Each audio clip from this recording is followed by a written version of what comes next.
Let me ask you something. Have you ever taken a shortcut because it looked easier, faster, less effort, less resistance, but later realized it cost you more than it saved? Today, I want to tell you a story about a man who chose the easy path until he discovered where it really led. In a region filled with travelers and trade routes lived a man named Josiah. Josiah was determined to succeed. He had goals, vision, plans for his future. And one day he set out on a journey toward a distant city known for opportunity and growth. Before he left, an older guide in the village gave him simple instructions. There are two roads, the guide said.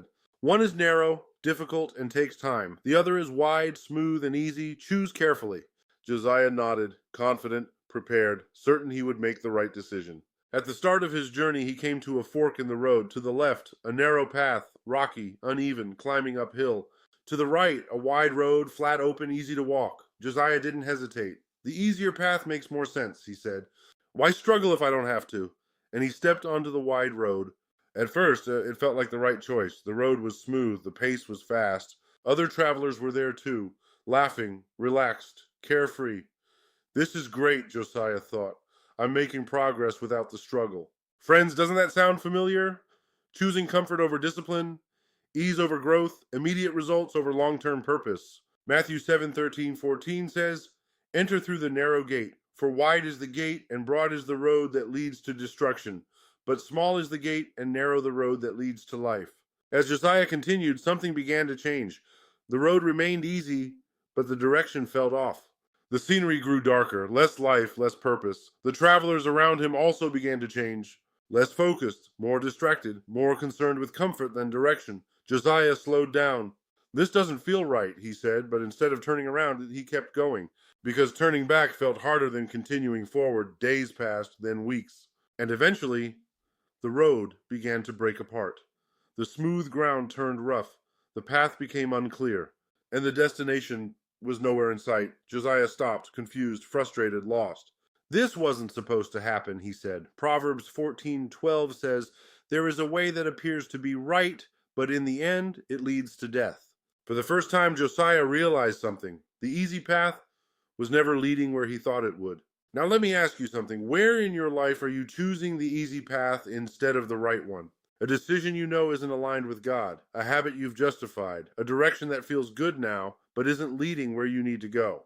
The truth is, the right path isn't always easy. It requires discipline, patience, faith. But the easy path often leads to places you never intended to go. Josiah stood there for a long time, looking ahead, then looking back. Finally, he made a decision. He turned around. Step by step, he walked back the way he came. Not easy, not quick, but necessary. Eventually, he reached the fork in the road again. The narrow path still stood there, unchanged, waiting. This time, he chose differently. The narrow path was hard, steep, uncomfortable, at times exhausting, but something else was different too. Clarity, purpose, direction. Each step forward felt meaningful. Each challenge strengthened him. Each moment built something inside him that the easy road never could. That's why it's so important to keep reminders of God's truth in your life. Because when you're faced with choices, you need guidance, scripture, faith-based reminders, truth that keeps you on the right path. If you're looking for ways to stay grounded in your faith, visit stayingbythestuff.com, helping people stay committed to the path that leads to life. Because sometimes the hardest path is the one that leads exactly where you need to go. Josiah thought the easy road would take him further, but it only took him off course. And today, someone needs to hear this. Not every easy path is the right path. Not every comfortable choice leads to growth. And not every popular direction leads to purpose. So choose carefully, walk intentionally, and trust God's direction over your own comfort. Because where you end up depends on the path you choose today. If this message spoke to you, be sure to follow for more and visit stayingbythestuff.com, because the road you choose today shapes your tomorrow.